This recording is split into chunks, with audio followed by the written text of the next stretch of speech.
Communication training with Dan O'Connor.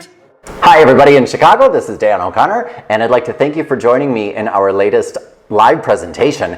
Today's presentation that I'm giving you is going to be a review of what we talked about, and I'm going to do it in a webinar format, which is a little bit different for me. So please bear with me as I put this together for you. I wanted to make sure to really give you something that you could use right away, and not just use it individually, but share it with your team so that you can see results right away, both at work and at home. Today's presentation is going to be about presenting with more influence, power, and persuasion. We're going to talk about the specific tactics that we talked about when we did our live event, which include verbal tactics, body language tactics, and more. So we have a lot of great things to discuss. Let's get started. We're going to be reviewing quickly today. So if you want more information on these specific tactics, these specific phrases, the whys, or some more in-depth explanations, remember that our video programs, our video libraries, as well as the subscription site is full of more in-depth lessons. I'm assuming if you are watching this,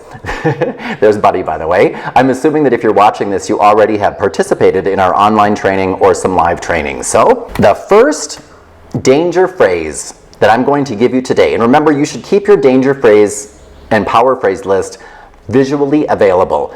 Human beings are visual communicators. Visual cues are key. You can't expect your family or your group or yourself, you can't expect to make changes verbally and make changes in the way you communicate if you simply hear something, or you read something, or you see something in a video, or you hear and see something in a live event. Human beings are visual communicators, and you want to keep visual cues, visual reminders around so that when you're trying to make changes in what is ultimately your thought patterns, and you start by doing that by changing your verbal patterns, when you want to make those types of changes, remember to keep visual cues available. So you should have your danger phrase list and power phrase list someplace, for example, in front of you on your desk, maybe on your refrigerator. Buddy's having a great time out there. Maybe you want to keep it on the back of your name badge, but someplace where you and the people who you want to be changing verbal patterns can see it. The first danger phrase of the day is idea. Remember that there is nothing more powerless than telling somebody, I think I have an idea that might work for you.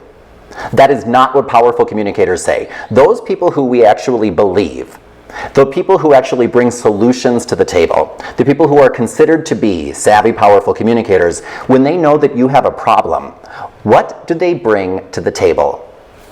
That's right, not an idea. They bring an answer, a proposal, a solution. I mean, let's face it, a lot of people have a lot of ideas at work, a lot of crummy ideas, and you do not want to be associated with those who say, I think I have an idea that might work. If you were to instead replace that with something more powerful, such as, I believe I have an answer that would work for you. I believe I have a solution for that. I believe I have a proposal you'd be interested in. How different is that? Remember, instead of saying something such as, think, I think this might work. I believe this will work for you. Totally different message. Idea. I have an idea that I think might work. I believe I have an answer for you. Totally different message. So remember, it not only changes your speech pattern, but it's going to change the substance of your message. Because remember, there's a difference between substance and form. Substance is where you're coming from, basically your thought patterns. Form is the verbiage that you're using, the actual words you're using. And form tends to follow substance. But when you change your speech patterns, you also will change your thought patterns. Just as when you change your thought patterns, you'll change your speech patterns. So when you say things more often such as, I believe I have a solution for you, rather than, I think I might have an answer, or I think I might have an idea for you, not only will you change the way you speak, you will believe in what you're saying more. So remember that parts of what we were just talking about were, I think versus I believe. Remember that at work, especially when you're presenting, people don't want to know what you're thinking. They do, however, want to know what your belief systems are. What do you believe to be true? So when you change anything that you're saying from, I think that's a great idea, to something more along the lines of, I believe you found the answer for us. I believe that would be a great solution. It changes the entire message, it changes your level of confidence, and it changes the results that you'll get as you're saying that message. And one of the things that you'll hear people do when they're presenting an idea and let's say they're challenged and somebody says, well, why do you think XYZ might happen? Or where did you get that information? Where did you get this idea? Why are you bringing this to me? You'll notice that when people are not truly confident in their message, they'll say things such as, well, I just thought that blah, blah, blah. Well, I was just thinking, well, I just saw this, I just saw that, I just thought you might want to eliminate the phrase just from your verbal repertoire at work.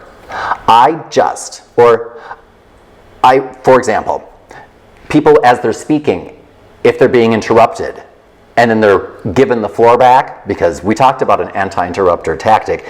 If you're giving a presentation and someone is trying to sabotage your message by interrupting you, you should never be given the floor back. You should be maintaining your position by using the 3-step anti-interrupter.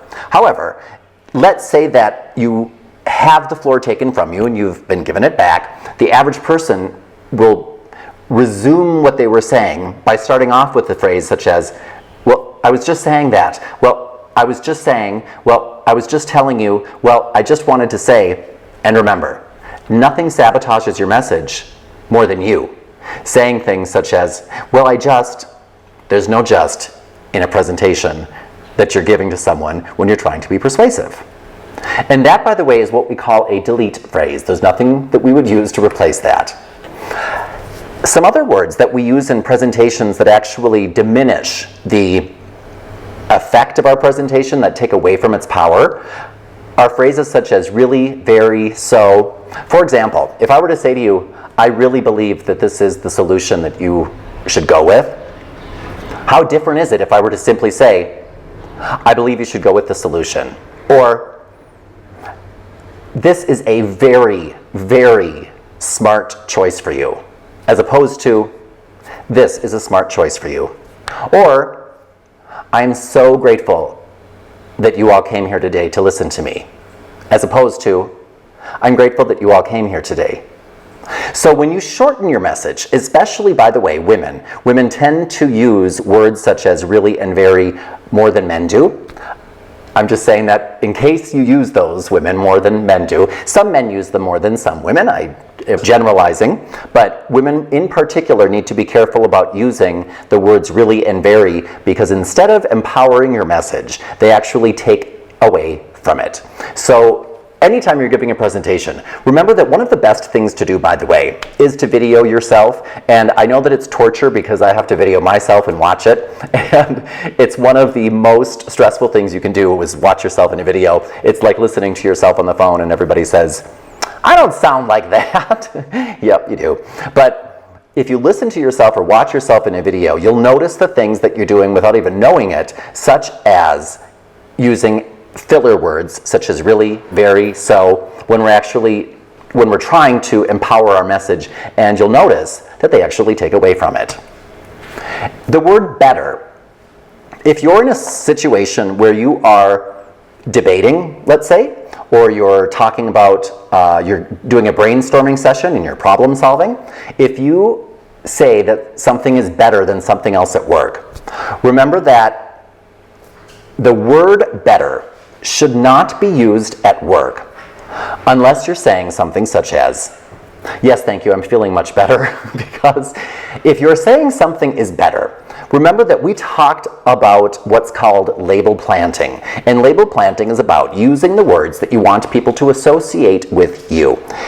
Anytime you're about to use the word better, instead you should always, instead of using the word better, state the reason why something is better. For example, instead of saying, I think I have a better idea, how about, why is your idea better? Is it because it might serve your customer more effectively?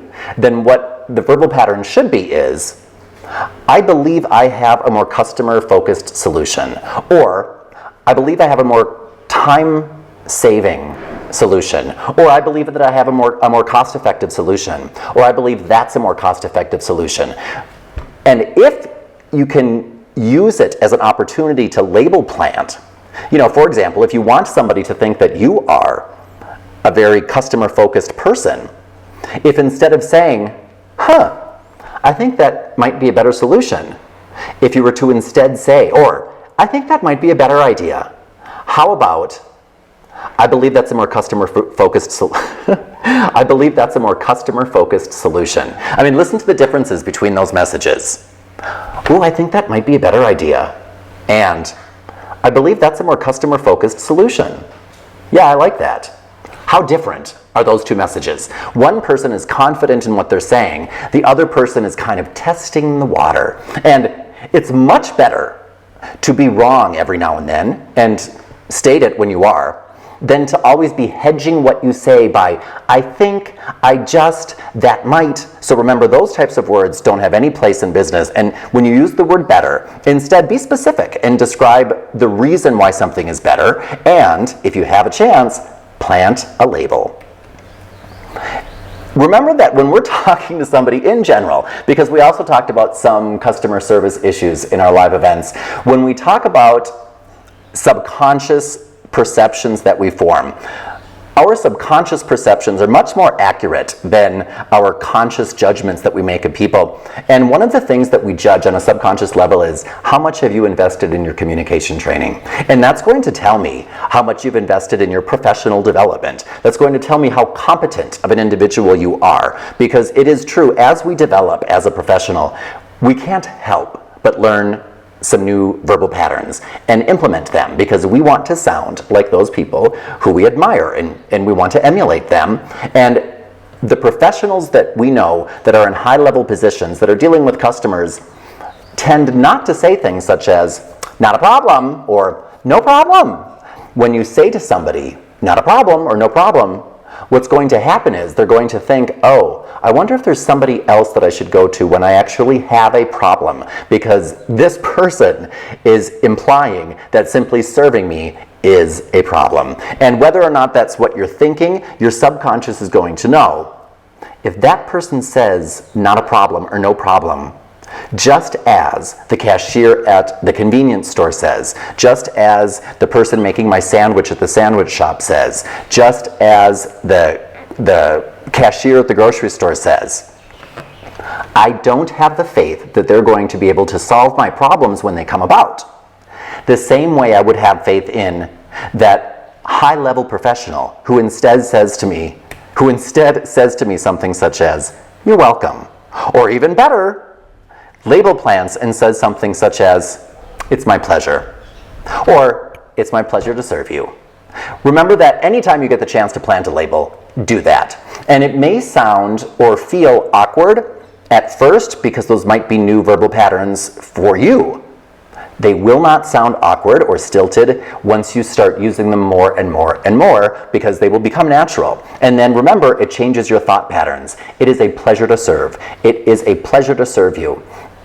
Or, yes, I can help you with that, instead of a simple, sure, no problem, let me see what I can do. Yes, I can help you with that. I'm letting you know, and I'm letting my subconscious know, I can help with anything. Remember, there are many phrases at work that if we simply eliminate them and add something else, we change the whole vibe at work. For example, if we stop saying to anybody, a coworker, a customer, especially when we're in a presentation, let's say that somebody says to me, hey Dan, can you give me the report that you just referred to? If I'm telling you, for example, if I open my presentation with something such as, in that 5 seconds time that it took me to pause before I began speaking, over 3 million people looked for a pizza parlor in their neighborhood, just in the United States alone. Are you on the list so that you can be found? Let's say that somebody were to say, now I just made up all of those statistics, but let's say that somebody were to say to me, Dan, could you send me that report that you were referring to with the pizza parlors? If I were to say, sure, you want me to send that to you by email? That phrase, do you want? Or if I were to say, sure, do you need me to overnight that to you? I'm asking somebody to acknowledge, yes, I'm needy, or yes, I'm a wantful person. And it's not about, if I'm here serving you, it is never about what you want or what you need. It should be about what pleases you. What would you like? And if I were to instead say, Would you like me to send that to you? Would you like me to email that to you by the end of the day? Would you like me to FedEx that to you? That's pretty good. But if instead I were to use a tag question and say, sure, I could send that to you in an email as soon as I finish this presentation. Would you like that? Or, absolutely, I could FedEx that to you by tomorrow morning. Would you like that? When you use the phrase, would you like that, people will either verbally or mentally start saying the word yes. Or, yes, I'd like that. More often when they're around you, you want that. Because someday you're going to need somebody's subconscious to look back in time and decide, what am I used to saying around you, yes or no? And if they are ever on the fence as to whether or not they should be persuaded to go along with your proposal, that will play a part. That will influence their decision. Because you know, if you have, let's say, 2 kids, or if you have 2 nephews as I do, when I have to grant a request, and I don't really know, should I say yes or no? My subconscious kind of goes back in time and says, well, Dan, normally you say no to this one. Or, Dan, normally you say yes to this one. And so by the time someone begins making a request, many times we already have decided, no, oh wait, what did you ask? Okay, yeah, no.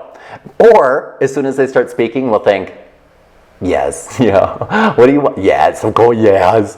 So remember that when you can say to somebody instead of, do you need a bag with that? Or, you want me to put some fries on the side with that? If we are to instead say, even if it's, I mean, just imagine those 2 things I said.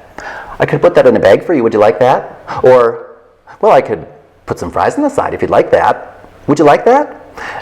Even simple things like, can I stick your Coke in a bag? All of a sudden seem like, ooh, a customer service luxury when you know how to put it the right way. I could get that to you by the end of the day. Would you like that? All of a sudden people are thinking, not only am I used to saying yes, I like being around you.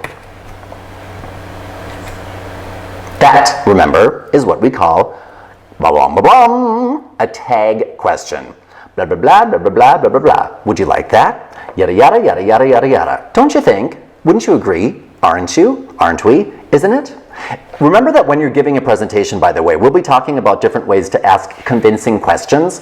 If you have not yet, if 3 minutes have passed and you have not yet taken the time to get your audience to either mentally, which is okay sometimes, or verbally engage with you, I mean, about every 3 minutes or so, you should take the time, even if it's a simple, sounds good, doesn't it? Or, I really like that, don't you? That one is a great one, don't you think? Those little things get people to engage with you. And if more than 3 minutes has passed and you have not yet asked a convincing question, meaning a question that gets the audience to think with you, a simple tag question like, I like that, don't you? It's a good one, don't you think? We'll do it.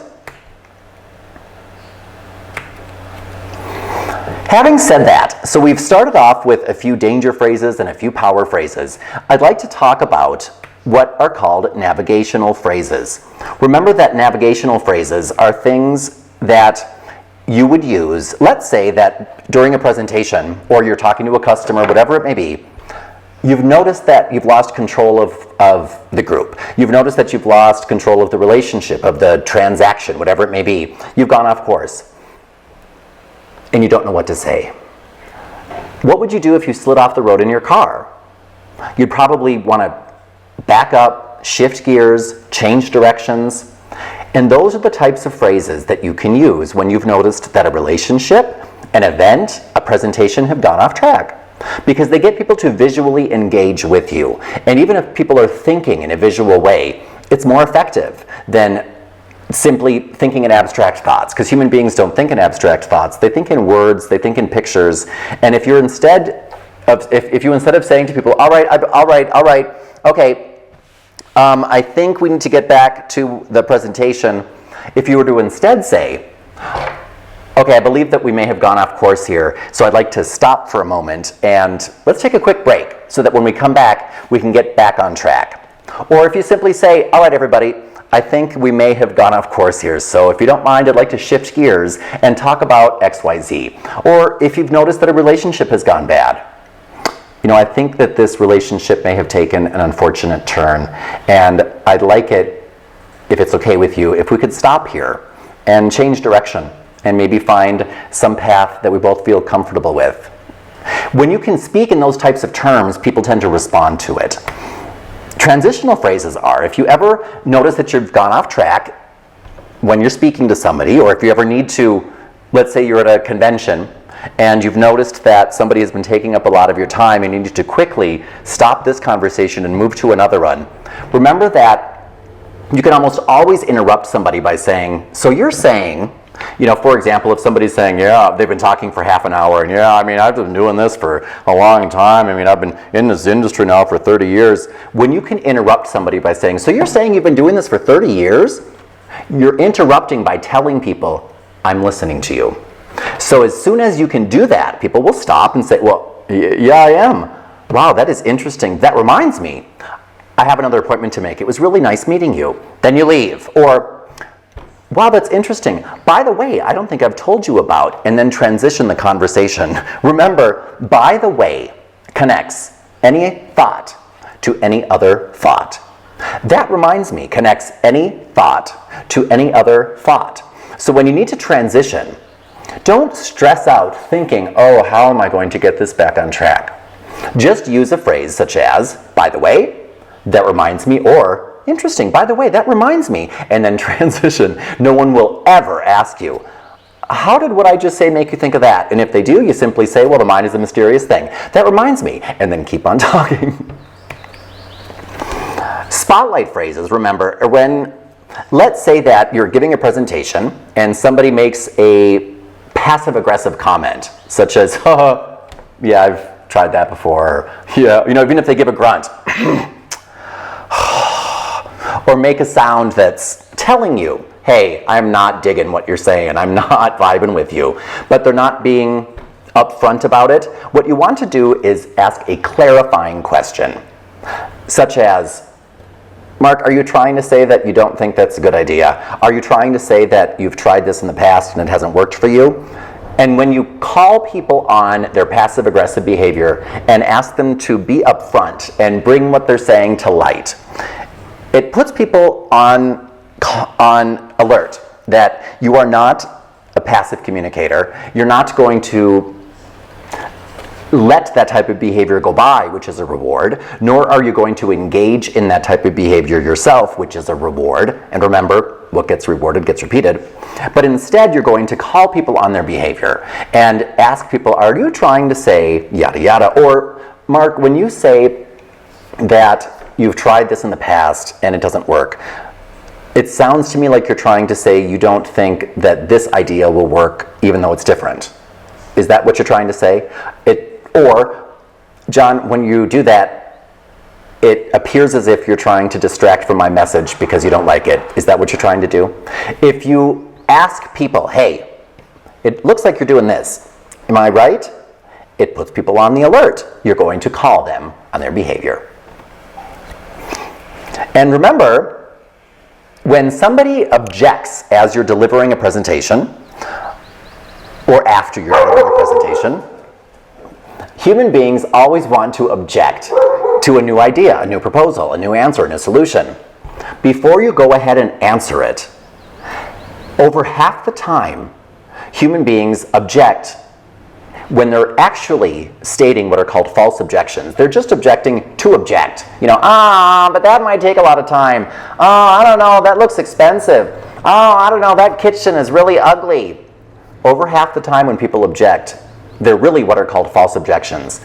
Don't answer it and waste your time or run the risk of making it a real objection until you have uncovered whether or not it is real. And you do that by simply saying, well, tell me how important is that to you? Some version of that, such as, well, tell me how important is the color of the kitchen to you? Well, tell me how important is the time spent on this to you? Tell me how important is the cost to you? And of course, you might want to follow it up with, well, tell me how important is the cost to you if I can show you that you will be making it back and more within the first 6 months. Tell me how important is the time invested in this to you if I can show you that it will raise your profits by 50% within the first 6 months. How important would that be to you, the time spent on doing this? If you can tell people how important is the color of the kitchen to you, watch how they'll say things such as, well, you know, I'm tearing this whole place down anyway, so it doesn't matter. And you'll say, great, that answers that, doesn't it? By the way, did you see that big backyard?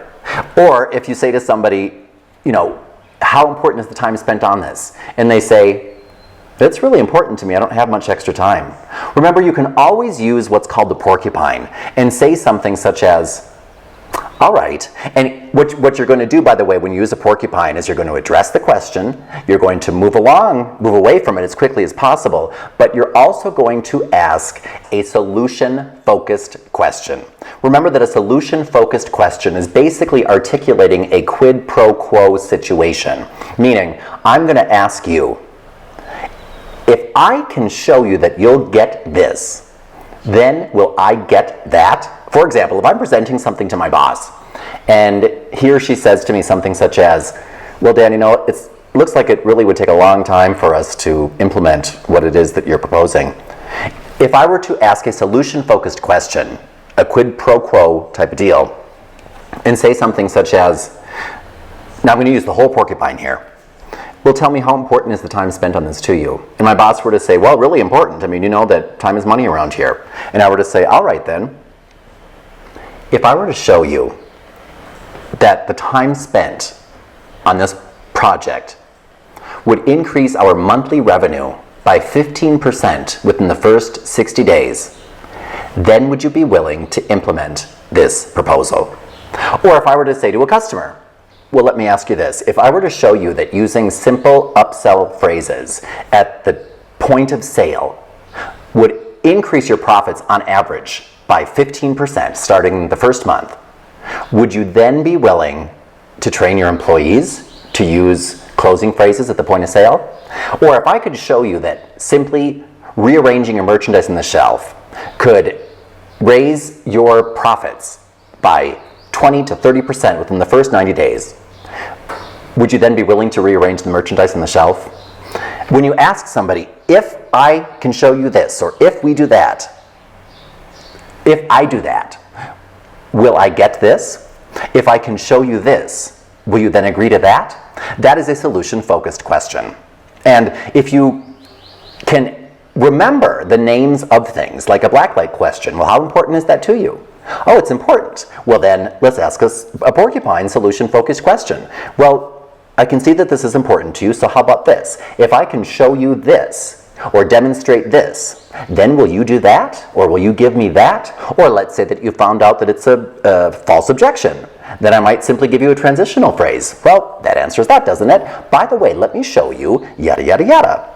When you know the names of things, you can start to use them much more effectively and much more frequently, and you cannot help but see a difference in the results that you get. It's just like anything else. When you are a more skilled persuader, a more skilled communicator, you will get the results that a more skilled persuader, a more seasoned communicator gets. Especially when you use things such as fallback phrases. Remember that fallback phrases are phrases that you use to fall back on when you're not really sure what to say. You know, they're phrases such as, interesting, why would you ask me something like that? Or, interesting, why would you say that? Or, interesting, why would you do that? Interesting, tell me more about that. With those four phrases, interesting, tell me more about that, or interesting, why would you say that? Interesting, tell me, why would you ask me that? When you can respond to somebody with one of those phrases, those four phrases alone cover 99% of the situations in which most people find themselves at a loss for words. So you should always have a bag of non-confrontational phrases that you can reach into and pull out fallback phrases from when you need them. So for more phrases, more transitional phrases, more spotlight phrases, blacklight phrases, remember we have tons of them in both our YouTube channel and in our online programs and our videos. The last phrase like this that I'd like to give you today is simple empathy statements. You know, when we're giving a presentation, whether it's one-on-one or to a group, and people start to complain or start to tell you about the problems that they're having, they're going to keep telling you until you use an empathy phrase. Many of us want to quickly transition away from the crybabies from the whiners, the complainers, the victims. And I use those words because remember that when you study difficult people, you should know the difference between the beggar, the time sucker, the victim, the whiner, the constant critic, the negaholic. There are different types of difficult people that we all have inside of us. And you should know how to deal with them. And when somebody's looking for empathy, when somebody's bringing problems to you, many of us try to transition away very quickly because we think, I want to get away from this as quickly as possible. The best way to do that is to actually acknowledge it and use an empathy phrase. But many of us aren't empathetic by nature. Remember to use phrases such as, oh, I understand why that would be so frustrating. Or, oh, that's horrible. A simple, I can see why that would upset you. Those phrases, not, oh, I know just how you feel. That's a danger phrase. But telling somebody, I understand why you'd feel that way. I understand why that would be upsetting. I can see why that would frustrate you. Those are empathy phrases. The more empathetic you can be when somebody's looking for empathy, the quicker you can transition away from it because you have gotten them unstuck and you can get back to the message at hand. And remember, we talked about creating and using a personal compass. That helps the substance of your message be what it should be. And if you have not yet taken the time to make a personal compass, remember to go to our YouTube channel. If you don't have the specific URL, let me quickly put it up here. Oh, look, there I am. So, oh, I didn't know that video was still up. You want a good laugh? There you go. So, if you can go to this video, oh, it's fun. Training With Dan O'Connor. Hi everybody, this is expert communication trainer Dan O'Connor, and so I don't know who that is, but he's impersonating me. This video will teach you and your team how to quickly create and use a personal compass. Because remember, there's basically, what we'd say is there's a sliver in time between event and response where you may have a moment to stop and think, wait a minute, who am I? Because when we're asked to be on our toes, when we're in a difficult communication situation where we all of a sudden feel the pressure is on, we tend to lose our words. Or we tend to say crazy things. If we can stop, however, in this moment in time and reflect on who we told ourselves we were when we were sane and sober, you know, I am kind, I am patient, I am considerate. In that sliver in time, if I can reflect on who I am, why I'm here, what I want, as opposed to most people who really could not answer those questions. I mean, ask people. Go around as a social experiment asking people, hey, if I were to ask you, who are you? What 3 adjectives might you use to describe yourself? Or why are you here, not at work, on the planet? I mean, what you're doing now, whatever your job is, whether it's in Florida or in Chicago or in Alaska, that's just the vehicle you're using to do what it is you're here to do. And if we can keep that in mind, we'll be more effective at not only what we're really here to do, but at our job. And we have to remember what we want, because half the time what we're saying does not reflect what we really want in life. You know, a plane tends to be off course over 99% of the time, but they tend to get where they're going because they have a destination in mind. I can be off course over 99% of the time, but I'll probably get to where I'm going if I know where it is that I'm going. I'll never get to where I'm going if I have not yet decided. You know, what do I want? I want peace. I want financial independence. I want to leave a legacy. Now, by the way, this is just an example of what I have written down. But if you take the time to make yours, you may have some similar things, you may have completely different things, but when I can stop before opening my mouth and remember, wait a minute, you might be pushing my buttons. You might be, for example, let's say that I'm presenting to one person and he's deliberately trying to rock my boat. He's deliberately trying to, you know, say, oh yeah, well blah, blah, blah. Yeah, well you sound like all the other people who come in here and present the same thing. That's about him. It might be his style trying to see how confident are you. And before I respond, if I can stop, as most people cannot, if I can stop and remember, well, I'm patient, I'm resilient, I'm compassionate, I'm here to enjoy myself, I'm here to learn, and I'm here to love this person and minister to him. I'm actually going for a peaceful environment in my life. I'm actually here because I want to achieve financial independence and leave a legacy.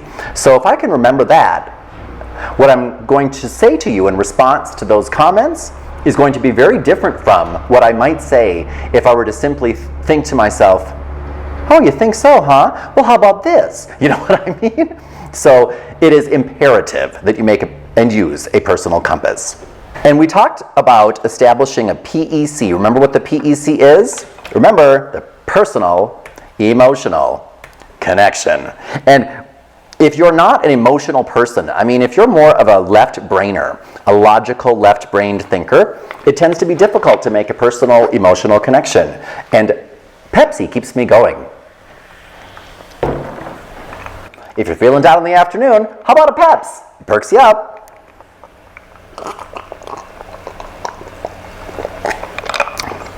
Send me free Pepsi. Remember that people who are able to make a personal emotional connection sell more. For example, even if you're a server at a restaurant, servers who touch their patrons.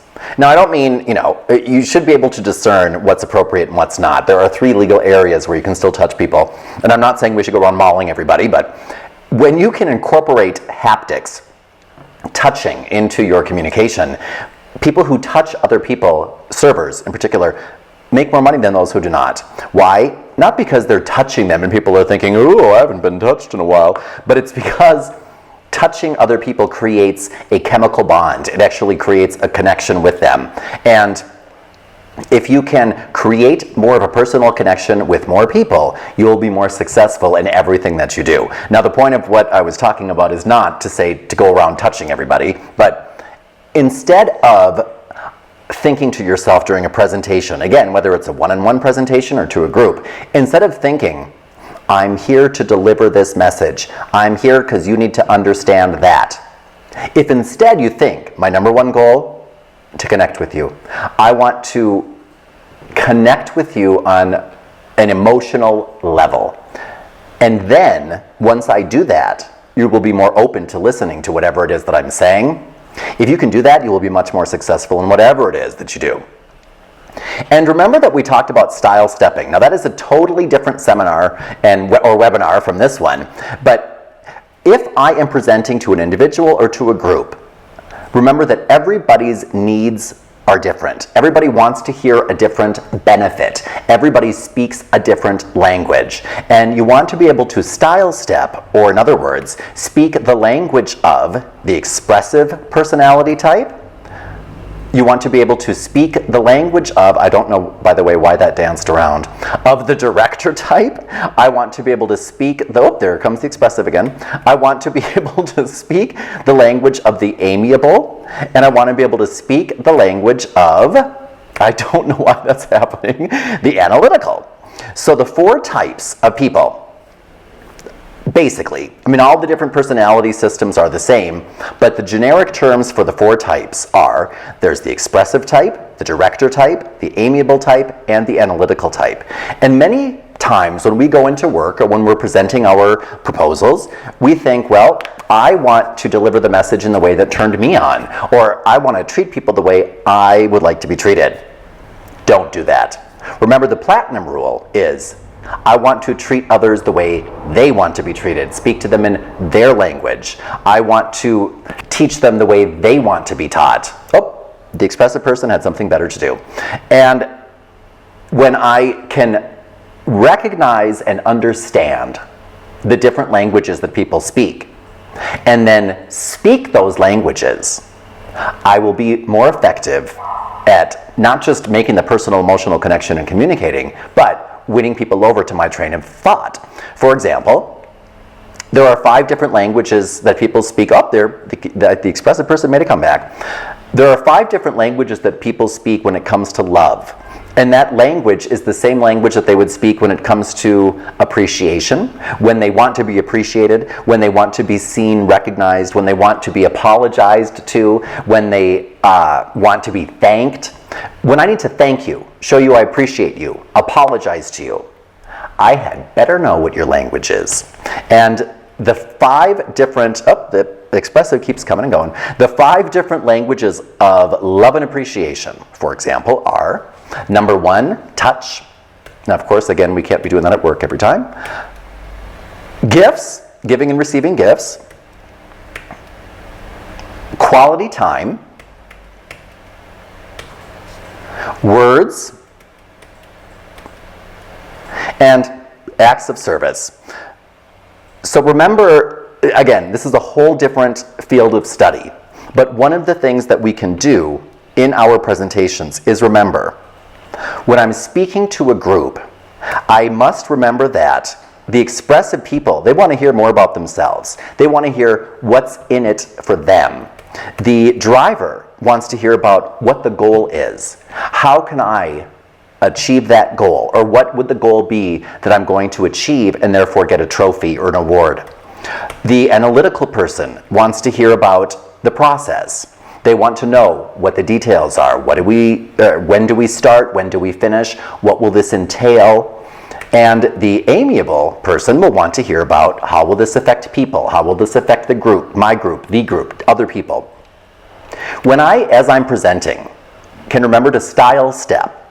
Now, if I know that I'm speaking to just one person and I know who they are, I know that they are a director type, just talk about the goal.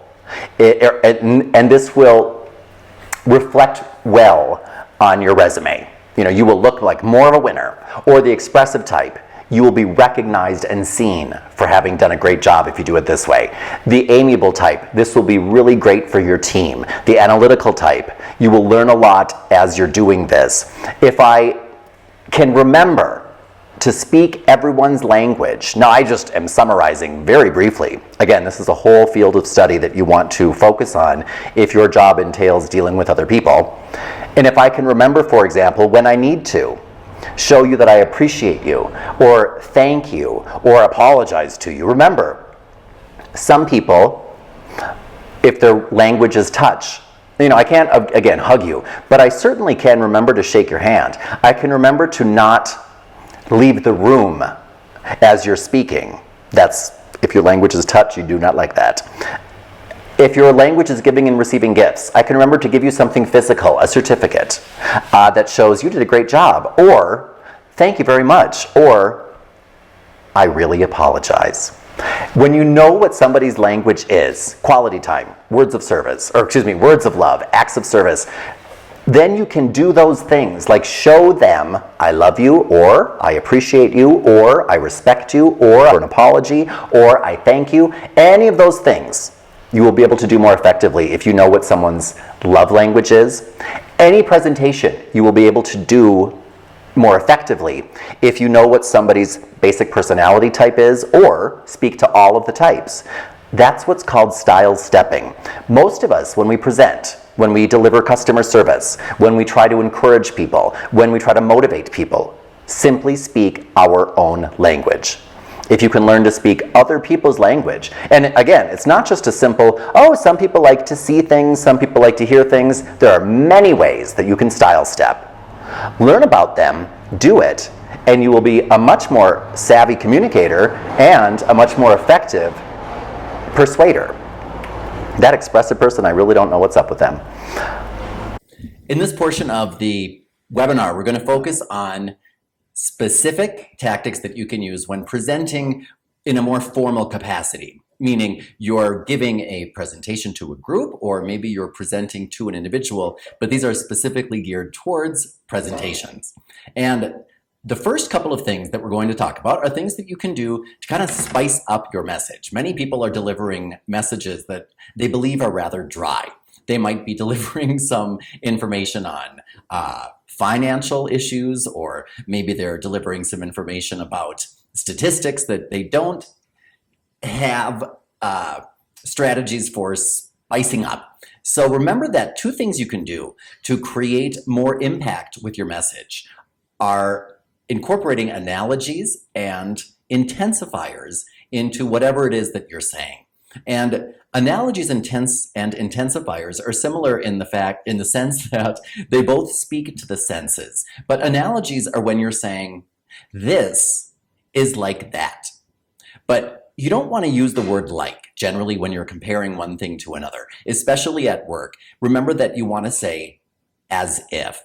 So for example, instead of saying, right now we're experiencing an overload of work in the accounting department, instead if you were to say something that paints a visual picture, an analogy such as, it's as if a tidal wave of paperwork has hit the accounting department and has flooded and drowned us all at the same time.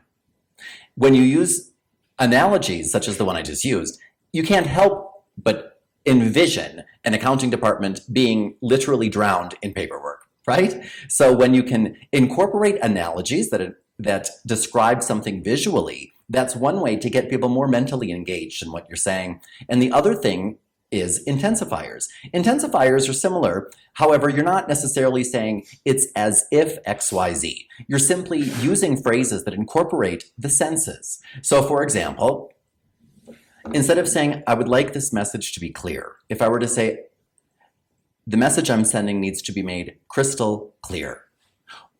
It incorporates a sense, visual, crystal clear.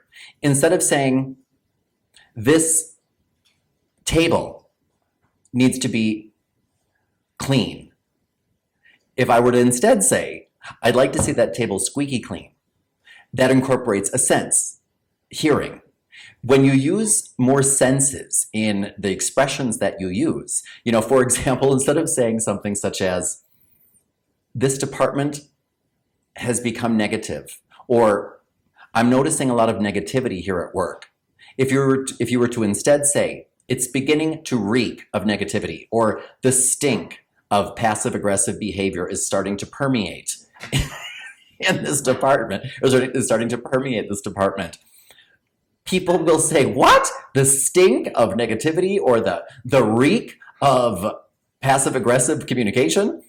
You'll notice it paints a picture. So remember, no matter what you're talking about, you can always spice it up a bit by simply engaging the senses in a verbal sense, using analogies and intensifiers. It's not just that I'm embarrassed. It's that I am spiraling down a vortex of shame. It's not just that communication skills are important, but when you reek of communication skills, people listen to you.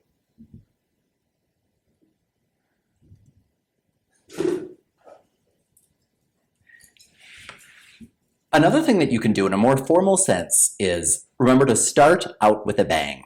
You don't want to start out flat. And 3 of the biggest mistakes that people make when starting out, when opening, are they introduce themselves and say, hi, I'm Dan O'Connor. Well, actually, the average person will say, hi, my name is Dan O'Connor. And remember, anytime you want to introduce yourself in a professional setting, never say, my name is. That is not the verbal pattern of an accomplished, powerful communicator. Instead, I'm, and then your name. The second thing people do is sometimes they'll start out with a joke or trying to be funny. Never do that, because all it takes is one bomb and you are doomed for the rest of your presentation. People will also frequently start off doing one of these. Well, good morning, everybody. Come on, you can do better than that. I said good morning, and they'll expect everybody to say good morning. And then they'll turn on the PowerPoint presentation and everyone will take a nice long nap. So instead, if you're looking for a way to begin your presentation, remember, you can always begin arguing against your own argument. So whatever it is that you're presenting that day, for example, let's say that you're giving a presentation on you want to buy a bunch of new Mac computers because you believe that those would be more efficient than the current PCs you're using. If you were to start off by saying, if saving 30 to 40 minutes per day, which, by the way, would end up to roughly 75 hours a year per employee, is something that does not interest you, then you might just want to keep using the computers you're using. However, if you would rather dedicate that time towards productivity and profitability, you'll be interested in hearing the message I'm sending today. Something like that. When you argue against what it is that you're saying, if I'm presenting a new initiative for a safety procedure, and I were to say, if safety and the well-being of our employees is not something that is of concern to you, then maybe what I'm about to talk about today won't interest you. However, if safety to you, as it is to me, is paramount, then what I'm about to present to you will be as important as blah, blah, blah, blah, blah. So when you argue against your own argument, it's a great way to start off. It engages people, and it, in the end, remember, it's all about the odds. In the end, if you do these 4 things that we're about to talk about, that was one of them, it increases the odds that people will do whatever it is you're asking them to do. So the number 2 thing is provide specific numbers. For example, many of us will say things such as, let's say that I begin by saying, by the time we finish this presentation, over 2 million people will have looked for a local pizza parlor using their cell phone. If instead I were to say something more along the lines of, by the time this presentation is over 1,695,572 people will have looked for a local pizza parlor using their cell phone. That tends to grab people's attention more and be more convincing. Furthermore, many people will say at the beginning of their presentations things such as, I have been in this business for 15 years, or I have been working in the accounting department for over 10 years, and what I have found is, that is not as powerful as saying, according to a recent Stanford University study, over 16% of yada, yada, yada. Or, according to the recent Guinness Book of World Records, over 675 people have gathered together to do the Thriller dance in the Chapala Ahihik Malakon. If you say things that other people have researched, it is much more powerful than stating what you have found or what expertise you have. People are actually more likely to see you as an expert if instead of citing your own research, you cite that of others. And the final thing is, don't be too perfect. Many people open and then close, and all throughout their presentation, they're focused on being perfect. They're focused on sounding like the presenter that they've heard before, or they're so concerned with being perfect, they're not authentic. And no matter how perfect you are, it can never get the results that being authentic can get. So don't worry so much about the meat and bones and details of your presentation. And I really mean that. When you instead know what it is that you're talking about, and focus on, I'm going to reveal myself to the people in the seats. I'm going to be authentic. I'm going to let them see me and my passion and my spirit and who I am, the good, the bad, and the ugly. I'm going to let it all out there. And that's what you focus on rather than being perfect. It is so much more effective. Remember that we are in a society of reality television. YouTube videos are much more popular than scripted television videos. Why?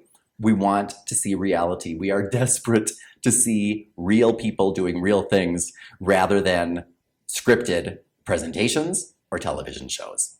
And remember that tag questions, we talked about those at the beginning, are things you can weave in throughout your entire presentation or anytime you're talking to a customer or a coworker.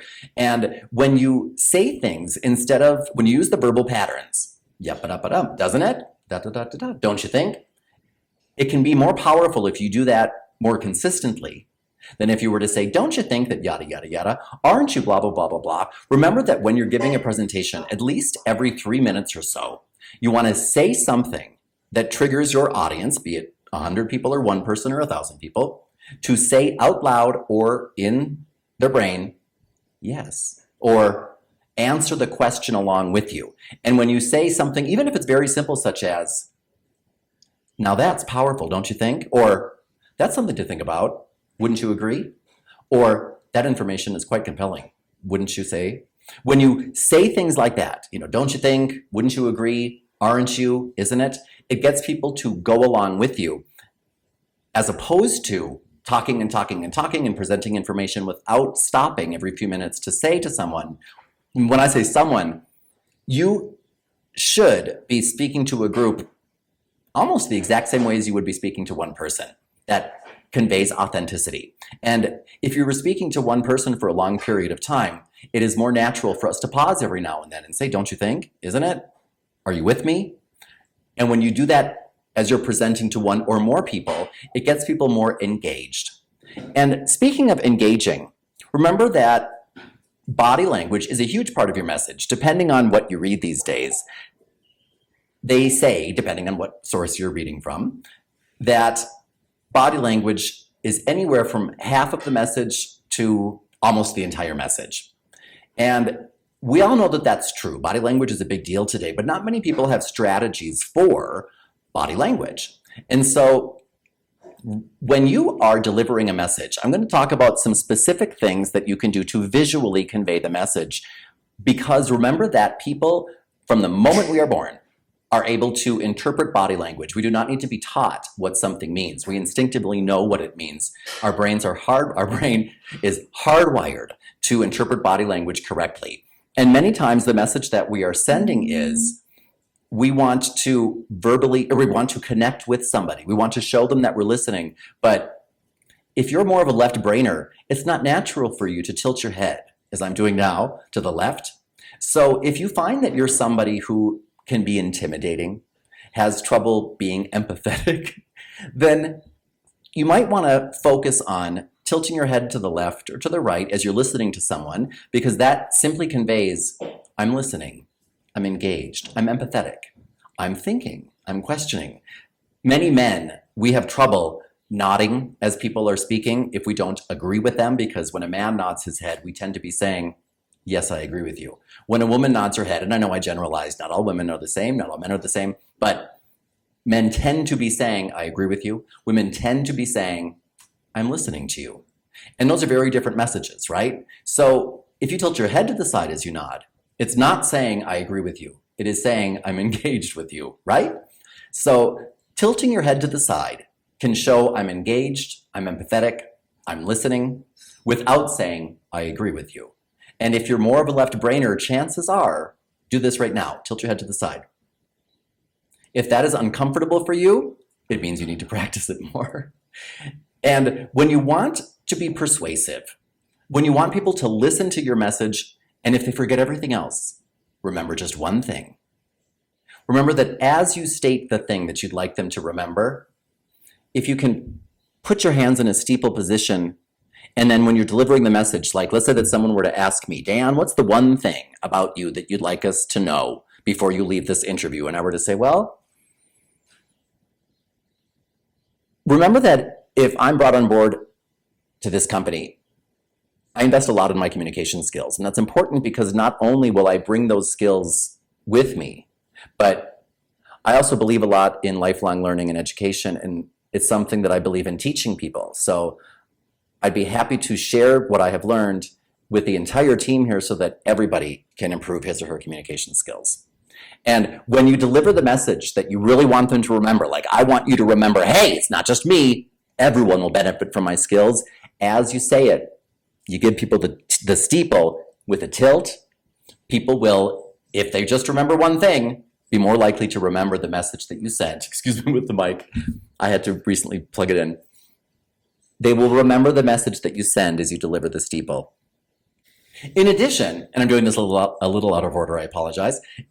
When you want to connect, speaking of the microphone, when you want to connect with people, remember that visual barriers create communication barriers. So if I were to, I had to specifically try to find a way to put this beneath me so that there were no barriers between you and me. Because watch if I were to move this up like this, or if I were to stand behind a podium. Visual barriers create communication barriers. So try to remove everything that you possibly can that might stand in the way of you and the person or people with whom you are communicating. Many people back in the 80s especially, excuse me, many people, we got into the habit of actually creating barriers because that was the status quo of the day, where we wanted to show, if I'm the boss, this is where I sit, that is where you sit. And I put things in front of me. But things have changed. And the more barriers you can remove physically and visually, the more barriers you will remove communication-wise. And if you want to show somebody, I am telling you everything that I know. Remember, palms up forward shows I'm letting you know everything that I know. That's all I know. If you ever watch Cops, I love it because people will say on Cops, I don't know, I'm telling you everything that I know. I don't know anymore. And they wring their hands together because they're really thinking and saying, ooh, I'm holding this back. I hope I don't let it go. So we know this. And this says, I'm telling you everything that I know. When you want people to know, I'm not just whistling Dixie here. I'm telling you what I know because of research and study. Remember that when you are holding an invisible stack of books like this so that they don't hit the ground, saying to somebody, this is the route you should take, and doing this with your hands is going to be more convincing, and they will think more, well, you know, since he's studied and researched it, I believe him, than they would if you were to simply say, I believe this is the right choice for you. Our hands doing this says, I've done the research, and people are more likely to believe that you have. And the final thing I wanted to talk about is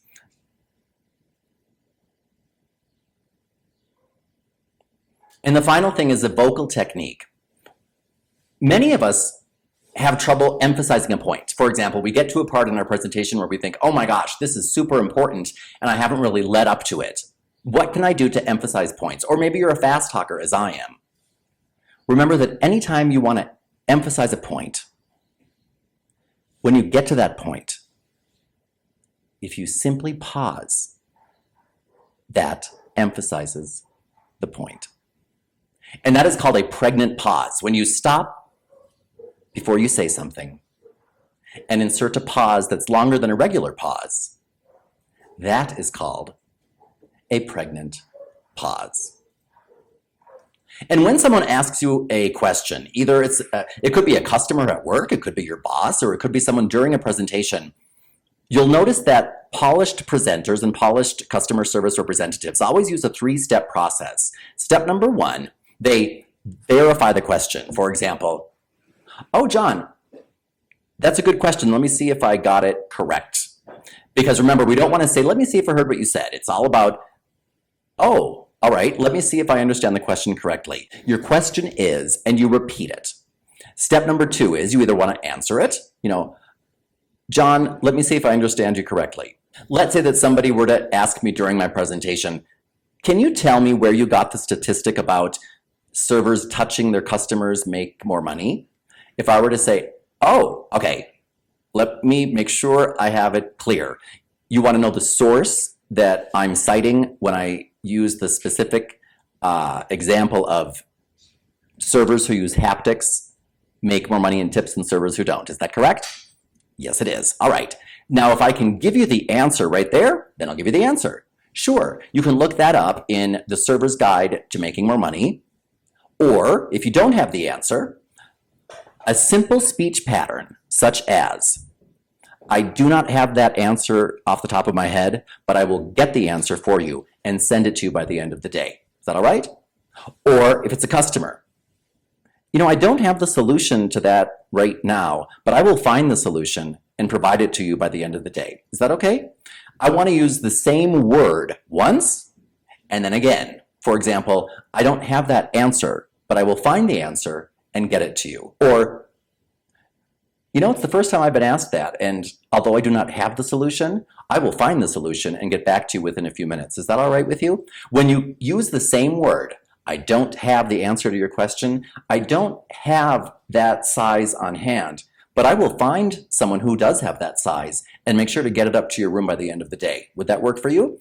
When you use the word once and then use it again, people will be more confident that, okay, you do not have the answer or the solution or the product offhand, but you will get me that answer, product, solution right away. And then finally, you want to confirm that you have solved the problem. All right, will that work for you? Is a simple confirmation, or did I answer your question? Is a simple confirmation. But those are the 3 steps. I want to confirm that I'm getting it right.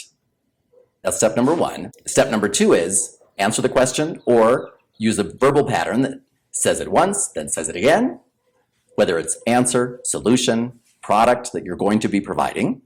And then step number 3, confirm that you're all done. And we talked a little bit about 3-part verbal patterns. 3-part verbal patterns are very powerful because there's something about the number 3 that resonates with human beings. And the feel, felt, found takes 3 psychological concepts and helps you articulate them when responding to objections. So the feel, felt, found incorporates these 3 psychological maneuvers. When somebody objects to whatever it is that you're presenting, step number 1 is you always want to validate them. And to validate someone can be as simple, I can appreciate why you would see it that way. I can appreciate why you might feel that. I understand why you would think that. That is the feel. Step number 2, you want to generalize, which means I'm going to let you know you are not alone. Other people have been in the dark where you are right now, but I have brought them to the light as I'm about to bring you. That's the generalizing. When you hear people talk in a communication sense about generalizing, that's letting you know, oh, you're not alone. I thought that once too. I felt that way once as well. I saw it that way once myself. And then step number 3 is you want to respond. However, what I have found is, or however, now that I've seen it work for others, I believe it'll work for you the same way. Or however, now I believe that it can solve our problem just the way it's solved other people's problems. That's a lot to remember, right? To validate and then generalize and then respond. It's not a lot if you practice the feel, felt, found. I can appreciate why you'd feel that way. Others have felt the same way in the past. However, what I have found is, remember, I can appreciate how you'd feel that way. Others have felt the same way in the past. However, what I have found is, you don't need to use the exact words, feel, felt, found. Some people use the think, thought, believe. I can understand why you'd think that. I thought the same thing once. However, I believe now, after having done the research, that it will work for you just as it's worked for me. Some people might use the seesaw scene. I can understand why you might see it that way because I saw it the same way myself when I was first introduced to this, but I have seen it work for me and believe it will work for you the same way if you could just give it a chance. Would you give me the chance? When you, remember, use the phrase, if you can just give me a chance, or if you can just give it a chance, if you can just give that a chance, if you can just give me a chance to show you. That phrase, if you can just give me a chance, or a version of it, transformed FedEx overnight. If it can transform FedEx, it can transform your communication success when dealing with customers, especially in a difficult situation where you need someone to just give you a chance. So remember those types of verbal patterns, like the feel, felt, found, the seesaw scene, those are things you want to practice. And my suggestion is always to use a simple flashcard and then listen to this as an audio review, watch it as a video review, but you want to practice it in no-risk situations so that when you need to throw out well, John, I can understand why you might feel that way because I spoke to 3 clients yesterday who felt the same way until they gave this product a chance. And once they did, they saw it worked for them. And I believe that if you can just give it a chance, it'll work for you the same way. Would you give it a chance? When you can throw out feel, felt, founds like that, it's powerful because not only are you incorporating the psychological maneuvers that we talked about, but you're responding. You're not left without words. You're not stammering and stuttering. You're confident in your communication when you have the skills. And the secret confession favor is not so much a quick verbal pattern, but remember, those with whom you share bonds, you also share secrets. And those with whom you share bonds, you also share things about yourself that you're not very proud of. And remember that when you're bonded with somebody, you do them favors and they do you favors. However, in World War II, when the Japanese would capture American soldiers, they got more than ever before in history American soldiers to bond with them because they used the simple 3-step process of tell a secret, make a confession, ask a favor. For example, when we were together live, I mentioned something such as, when you go into Best Buy, you'll hear many people say things such as, let me tell you a secret. See those 2 televisions over there? They're pretty much the same, except the cheaper one is actually the newer one. And the reason it's cheaper is because it's simply more inexpensive to create this type of technology now. The more expensive version is actually the older version because it used to cost more. In fact, I have to confess, if I were to choose one of those televisions, I would get the cheaper one. It's cheaper, it's newer, and it's better. But do me a favor. Don't tell my boss I told you that, and don't tell anybody else here. And when you hear things like that, even if you know they're going through the 3-step secret confession behavior maneuver, you can't help but respect it. It's as if when you go into a store, if you're in a different country and everybody's struggling to speak English, and all of a sudden somebody comes in and starts speaking English They might have an accent, but they're speaking perfectly. You think, oh, what a relief. Somebody who can speak my language. That's what it's like when all of a sudden you recognize, oh, you're delivering a feel, felt, found, or a think, thought, believe, or a secret confession favor. Oh, you've really invested a lot. I now trust you more. You have invested in communicating effectively with me. And that's what these types of things do if, by the way, you're concerned that somebody will, find you out, because I get that a lot. It's like when we were talking about style stepping. Remember that we talked about style stepping for personality types, for different love languages, but you can also style step for simple learning styles. In a presentation, whether it's one-on-one or a group, you want to make sure that not only are you incorporating the styles of the driver, the amiable, the analytical, and the expressive, but you also want to make sure that you're delivering information in an auditory way that's interesting. Using the tactics that we talked about today. Use your punch packers. Use different tones of voice. Use sound effects if you possibly can. But some people like to learn in an auditory way. So when you're speaking, invest in your oratory skills. Some people prefer to learn by seeing. So make sure that they have something. In my presentations, for example, I go really light on the PowerPoint because that tends to set you up for failure. But some people like to see the words. I do. And so having a handout or having some visual aid, having a board that you can write on is going to help those who are visual connect more with the information. Those who are kinesthetic want to fill in a blank here and there. They want to work with the material. They want practice materials, for example. They want to work with the information. Let them. And the read and writers want to, for example, go through the information afterwards and take notes. They want to read flashcards. And I hope that I'm providing all of that to you. For those of you who are more auditory or visual or kinesthetic or more of a reader and writer, I try to provide through the course of our training together something that will help you learn the way you want to learn, because it's going back to the platinum rule again. Teach people the way they want to be taught. Train people the way they would like to be trained. Speak to people the way they would like to be spoken to. And finally, remember that when you are telling people what you would like them to do, if you're giving a presentation, don't forget that when you close your presentation, you want to tell people what to do. Give them a call for action. And the two parts of an action call that many people miss are, number one, you want to tell people specifically what to do, and then specifically when. For example, many times at the end of a presentation, people will say things such as, well, I thank you all for your time, and I hope to hear from you soon. Let's say that my presentation is on, I would like my neighbors. I'm at a community meeting and I would like my neighbors to sign up for the Neighborhood Watch program. I do not want to end with something as most people do, such as, well, thank you everybody for your time and I hope to hear from you all soon.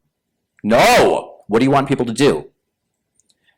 So on your way out, remember, before you leave, there's a sign-up form right next to that yellow box. Put your name on it and the hours that you're available and stick it in that box so that we can get you on the schedule right away and help make our neighborhood a safer one. Thank you, everybody.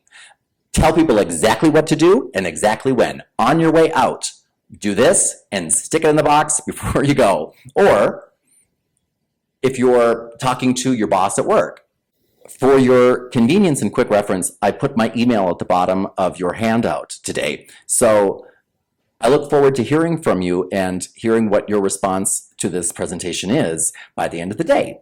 So unless there's nothing else, I look forward to your email by 5 o'clock. Sound good? And when people have a specific instruction by a specific time frame, now your boss might be like, yeah, okay, and then think later on, whatever. However, remember that you can never predict one person's behavior. You can always predict 100 people's behavior. What I mean by that is, we were talking about numbers. I might not be able to predict, if I were to give people 4 apples, which apple one person will choose. You never know at all. However, if I offer 100 people a plate of apples with 4 apples on it, I will guarantee you that 60% of people will choose apple number 3. That's the way it goes. So you can't predict one person's behavior. Some person that you deliver information to and at the end you give them a correct action call, some people might not do it. Do it every time. And over the long term, you will get more success from your presentations than people who just kind of wing it every time. And speaking of those numbers, I wanted to leave you with a couple of thoughts. Remember that when presenting an idea, most people want to object to your proposal. They want to project something new being presented to them. Let them. Give them the opportunity. If you can possibly avoid saying, I have the solution for you, avoid it.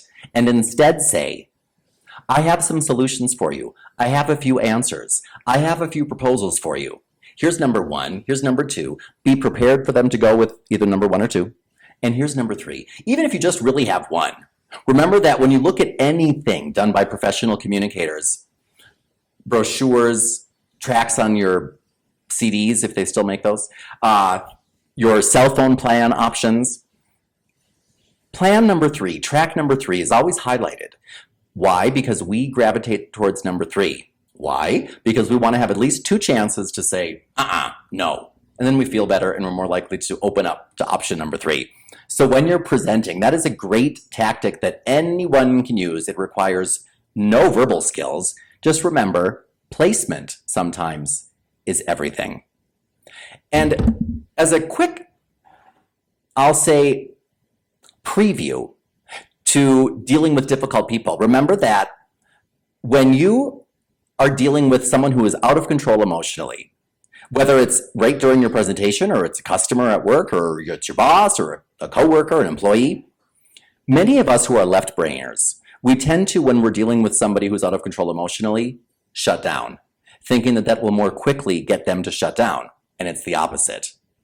You want to match someone's level of emotion with a different emotion when they're out of control. So if somebody's very angry, you might be very inquisitive. Or if somebody's very upset, you might be very apologetic. But you want to match the level of emotion with a different emotion. And that right there helps you speak to the right-hand side of the brain that people are coming from and need to be spoken to when they are emotionally out of control. However, if you don't have tools such as your personal compass, fallback phrases, danger phrases, power phrases, verbal tactics, freestyle scripts, as we've been talking about today, we tend to say crazy things, that reflect not us, but them. We tend to react rather than respond. That is normally what the average, unpolished, professional communicator might do, not you. Because the 3 things that you will always remember, and we'll get into the specifics during our next Dealing with Difficult People webinar. Number 1, don't take the bait. Number 2, remember what gets rewarded gets repeated. If you're dealing with a cycle of difficult behavior, for example, most people will say, Dan, every time so-and-so does this, here's what happens. Or so-and-so's always coming into my office and sucking my time. Every time I talk to them, here's what they say. They're always being negative. That is about you. The first time someone engages in behavior that's unacceptable around you, that's about them. The 10th time they do it, that is about you, because what gets rewarded gets repeated. And what we many times need to learn is not how to combat difficult behavior, how to simply stop rewarding it, because we're doing it in many ways that we're not even aware of. And many of us have lacked confidence in our own communication skills. And so when we respond to somebody and they react back to us, we'll start thinking up new ways to respond. Don't do that. Remember, there's very little that is more powerful than repeating yourself when you just said what you meant to say. See, most people, our natural tendency is first thing into the brain, first thing out of the mouth. We react. Not you, you're a polished communicator. You know what you're saying. Therefore, repeating it again is very powerful, and that is called the broken record.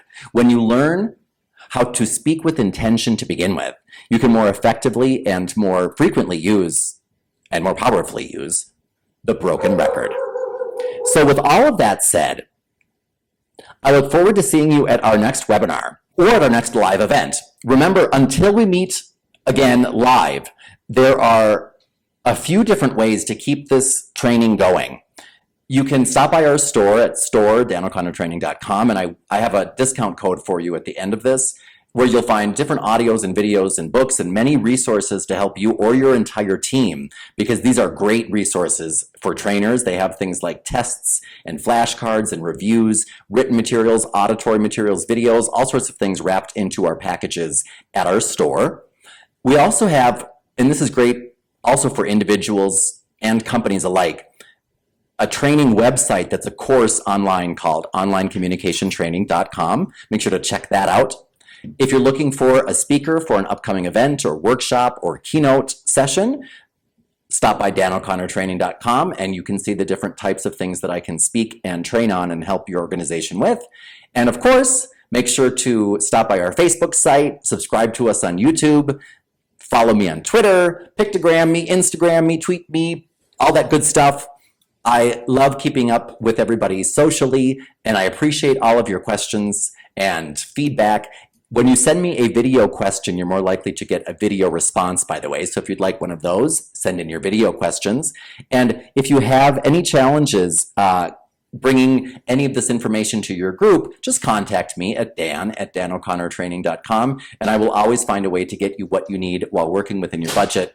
Speaking of your budget, take this coupon. It's a $50 basically voucher for being with me here today. And you can use that to buy anything you want in the store. It can even be for a purchase under $50, which means it would be free. So any instant download, I should say, that's in the store, feel free to apply this towards that. And I hope that you enjoy whatever it is that you purchase to help keep this information going, because there's a lot there for under $50. And if you need anything more, make sure to write me, Dan@danoconnor.training.com. Stop by our website, YouTube, stop by a live event, have me in. I look forward to seeing everybody again really soon. I appreciate all of you being with me at today's event. I'm going to answer a live question and answer session right now, but for those of you who will not be there, I hope to hear from you or see you again in the future. So thank you everybody so much for your participation. I hope to see you again really soon. This is Dan O'Connor, signing off.